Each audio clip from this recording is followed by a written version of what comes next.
Hi viewers, welcome to Tamil loop channel. ஆக்சுவலாக இந்த பராசக்தி படத்தில் காங்கிரஸுக்கு எதிரான கொள்கையை வச்சு தான் டிஎம்கே ஆட்சிக்கு வர மாதிரி காமிச்சிருப்பாங்க. ஆனால் இப்போ 2026 கரண்ட் ஸ்டேட்டில் டிஎம்கேவும் காங்கிரஸும் ஒன்றா தான் இருக்காங்க. அதாவது டிஎம்கே ஆட்சிக்கு வரும்போது காங்கிரஸை எதிர்த்து காங்கிரஸுக்கு எதிரான கொள்கையை வச்சு, அதாவது ஹிந்தி எதிர்ப்பு போராட்டம், தமிழ் வாழ்க, இந்த மாதிரிலாம் சொல்லி தான் அவங்க ஆட்சிக்கே வந்தாங்க. ஆனால் இப்போது காங்கிரஸும் டிஎம்கேவும் கூட்டணியில் இருக்காங்க. இது டிஎம்கேவோட இன்றைக்கி அரசியல் வாழ்க்கைக்கே ஒரு பிளாக் மார்க்காக அமைஞ்சிருக்கு. இதை பேஸ் பண்ணி வந்த படம் தான் பராசக்தி. ஆக்சுவலாக பராசக்தியை முழுக்க முழுக்க காங்கிரஸுக்கு அகெயின்ஸ்டாகவும் டிஎம்கேக்கு ஆதரவும் எடுத்துப்பாங்க. ஆனால் உண்மையில் சொல்லணுன்னா இந்த புறநானூற்று படை, இந்த மாதிரி கதைகள்லாம் உண்மையிலே நடந்த ஒரு வரலாற்று நிகழ்வு. இந்த வரலாற்று நிகழ்வை கொஞ்சம் சுதாகர் அவர்கள் திருச்சி, அது கூட கொஞ்சம் தெலுங்கு, இந்த மாதிரி வாடைகள்லாம் மிக்ஸ் பண்ணி எடுத்துப்பாங்க.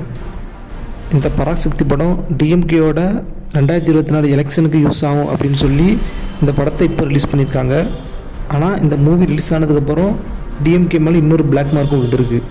அதாவது டிஎம்கேக்கும் காங்கிரஸுக்குமே ஒரு சின்ன தகராறு ஏற்பட்டிருக்கு.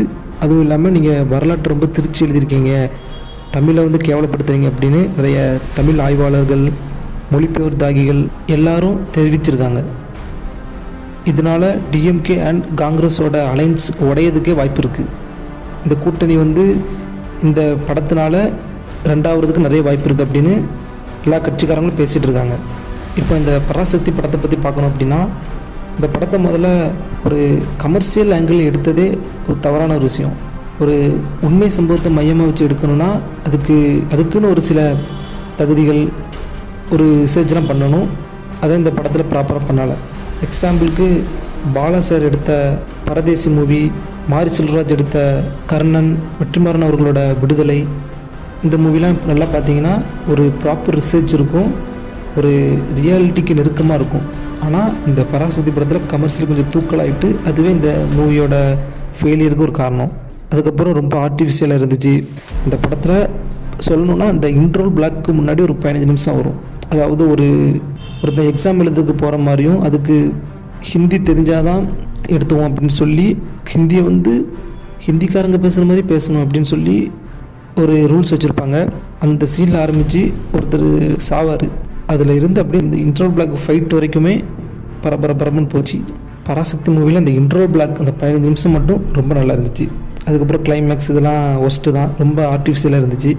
செகண்ட் ஹாஃப் ரொம்ப லேகு. அப்புறம் அந்த ஃபஸ்ட் ஹாஃபில் அந்த லவ் சீக்வன்ஸ், அந்த 2-3 சாங்ஸ் இதெல்லாம் தவிர்த்துருக்கலாம், அதெல்லாம் தேவையில்லை. இந்த பராசக்தி மூவியை படமாக பார்த்தோம் அப்படின்னா அது ஒரு ஆவரேஜான மூவி தான். ஆனால் அதை ஒரு வரலாறாக பார்க்கும்போது ரொம்பவுமே எக்ஸ்ட்ராவாக ஆட் பண்ணி நிறைய விஷயத்த திருச்சி சொல்ல வேண்டியதை சொல்லாமல் ஏனாதுன்னு எடுத்து வச்சுருக்காங்க.